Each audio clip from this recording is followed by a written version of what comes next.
अचानक अंधेरा छा गया। रात के 1 बज रहे थे और सिया अपने दोस्तों के साथ एक पुरानी हवेली में आई थी। यह हवेली शहर से दूर एक सुनसान जंगल के बीच थी, जिसके बारे में अक्सर लोग कहानियां बनाते थे।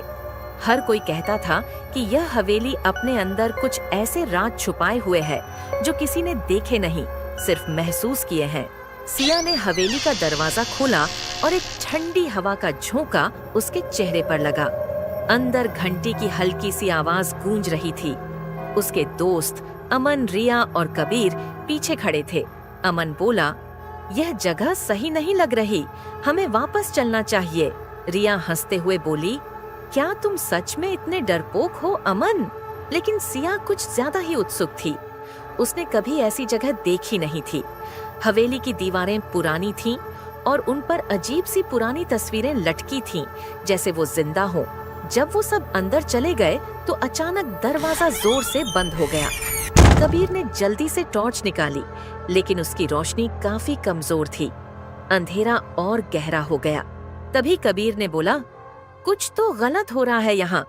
तभी सिया को एक पुरानी तस्वीर दिखाई दी, जिसमें एक छोटी बच्ची थी। उसकी आंखें सीधा सिया पर थीं। उसने थोड़ी सी देर के लिए देखा और तस्वीर में उस बच्ची के चेहरे पर एक हल्की मुस्कान थी। लेकिन जब उसने दोबारा देखा तो वो मुस्कान गायब थी।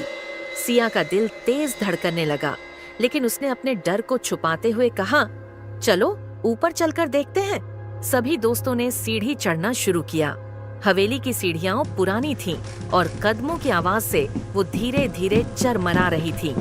जब वो सब ऊपर पहुंचे तो एक पुराना कमरा दिखाई दिया, जिसमें एक बड़ा सा बिस्तर और उस पर एक अजीब सा लाल रंग का कंबल पड़ा था। रिया, यह कमरा कितना अजीब है, लेकिन देखने में तो अच्छा लग रहा है। सिया ने बिस्तर के पास जाकर कंबल उठाया तो नीचे एक पुराना कागज पड़ा था, जिसमें कुछ पुरानी स्क्रिप्ट लिखी थी। उसने उसे पढ़ने की कोशिश की, लेकिन लिखावट समझ नहीं आई। तभी एक घंटी की आवाज फिर से गूंज गई, लेकिन इस बार ज्यादा तेज और करीब थी। सबने इधर उधर देखा, लेकिन कोई भी नजर नहीं आया। उस वक्त अमन को ऐसा लगा जैसे कोई उन्हें देख रहा हो, जैसे किसी की सांसें उनके करीब हों। अचानक एक पुरानी अलमारी का दरवाजा खुल गया और एक गुब्बारे जैसे चेहरा बाहर आया। सब डर के पीछे हो गए, लेकिन जब उस चेहरे ने बोलना शुरू किया तो उसकी आवाज बच्ची जैसी थी। उस बच्ची ने कहा, तुम लोग यहाँ क्यों आए हो? रिया का सांस रुक गया, कबीर के हाथ का टॉर्च गिर गया और अमन बिल्कुल चुप हो गया। सिया ने हिम्मत करके पूछा, तुम कौन हो? बच्ची की आवाज एकदम से बदल गई और उसने एक शब्द कहा, माधोशी। अमन ने चिल्लाकर कहा, चलो यहाँ से, अभी के अभी। सभी दोस्तों ने भागने की कोशिश की, लेकिन दरवाजा खुल नहीं रहा था। तभी रिया की आंखें घूमने लगीं और उसने बिना वजह मुस्कुराना शुरू कर दिया। उसका चेहरा एक अजीब सी माधोशी में था। उसकी मुस्कान देखकर सिया का दिल बेचैन हो गया। बच्ची की आवाज फिर से आई, माधोशी, तुम सबको ले जाएगी। यह हवेली तुम्हारा आखिरी मंजिल बनेगी। रिया के साथ क्या हो रहा था? क्या उस पर किसी भूत का कब्जा था?